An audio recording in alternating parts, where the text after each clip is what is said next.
Tila dumiskarte ang isang asong naligaw para muli silang magkita ng kanyang amo. Usuan na yan sa report ni Oscar Oida.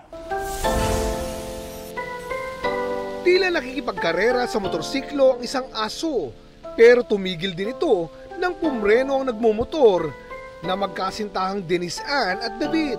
Nang umalis sila, nakabuntot pa rin ang aso.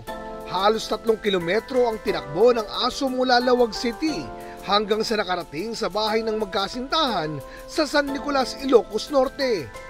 Naroon pa rin ang aso't animoy nakabantay dahil tila naligaw. Hindi sila nag-atubiling alagaan muna ito. Nanawagan daw sila sa social media para matrace nila ang fur parent nito. Matapos ang 2 araw, natuntun nila ang amo ng asong ang pangalan pala ay Douglas. 1 linggo na pala siyang hinahanap ng kanyang fur parent na laking pasasalamat sa magkasintahan na nagmalasakit at pansamantalang nag-aruga kay Douglas.